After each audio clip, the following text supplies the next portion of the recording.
দেখেন এর চেয়ে ওইখানে যাওয়ার কোনো দরকারই ছিল না, কোনো কারণ নাই। আমি তো নিউজ নিয়ে মানে রেফারেন্স নিয়ে কথা বলি, সবসময় রেফারেন্স নিয়ে আমি কথা বলি। আমি রেফারেন্স ছাড়া কোনো কথা বলি না। কারোর যদি কোনো ডাউট থাকে আমাকে জিজ্ঞেস করবেন, আমি এখানে অ্যান্সার দিব দয়া করে। হ্যাঁ, প্লিজ করবেন এই কাজটা। আমি রেফারেন্স ছাড়া আমার আজকে পর্যন্ত কোনো ভিডিওতে আমি কথা বলি না, এবং এটাই হওয়া উচিত, রেফারেন্স নিয়ে কথা বলবেন।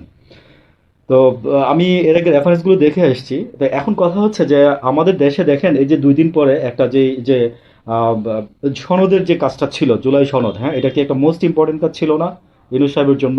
আজকে 2-4 দিনে বসে উনি এই কাজটা করতে পারতো না? এদিকে গ্রেফতারি পরোয়ানা জারি হচ্ছে ইয়াদের বিরুদ্ধে, এগুলো তাজুল ইসলামের সাহেবেরও কিছু না, এগুলা ইয়ারও কিছু না, এগুলো আদালতের বিষয়। এগুলো আদালতের বিষয়, এগুলো আসলে আমি এক জায়গায় বলছিলাম যে ইউনূস সাহেব বোবা হয়ে আছে, স্বরাষ্ট্রমন্ত্রী বোবা হয়ে আছে। এবং আমি এটাও বলছিলাম যে সিভিল সোসাইটি কি চায়। দেখেন আমি মাত্র আগের দিন রাত্রে আমতা আমতা করে একটা ভিডিও বানাইছি, হ্যাঁ, দেখি যে কোনো নিউজ মিডিয়া কথা বলে না, কোনো টিভি মিডিয়া কথা বলে না। আমি ক্যান্টনমেন্টের ভিতরের খবর নিয়ে, বাইরের খবর নিয়ে, আরো কিছু ইয়া করে আমি কিছু একটা নিউজ বানাইছি আমতা আমতা করে। হ্যাঁ, এর পরের দিনই দেখলাম যে আপনার এই যে আইএসপিআর যখন বক্তব্য দিল, তখনই দেখলাম যে মনে করেন যে আপনার সব মিডিয়া বক্তব্য দেওয়া শুরু করলো, বুঝছেন? মানে এই হলো আমাদের দেশের অবস্থা। ঠিক আছে, এই হলো আমাদের দেশের মিডিয়া এবং ইয়ার অবস্থা আর কি। একমাত্র হাতে গোনা কিছু পত্রিকা ছিল আর ইয়া ছিল, এরা শুধু এই নিউজগুলো করে গেছে আর কি।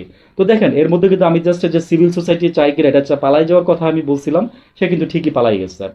আমি মানে সিভিল সোসাইটি কি চায় আমি এই নিয়ে আমি আমার একটা ভিডিও আছে, আমি ওইখানে বলছিলাম, জাস্ট বলছি আগের দিন রাত্রেবেলা বলছি যে দেখেন এরা কিন্তু পালাই যেতে পারে, চেকপোস্ট বসান এটসেট্রা এটসেট্রা। ঠিক মনে করেন যে আপনার এই যে তারপরের দিনে হাবিব কে যেন পালাই গেল, ওই যে আপনার হাসিনার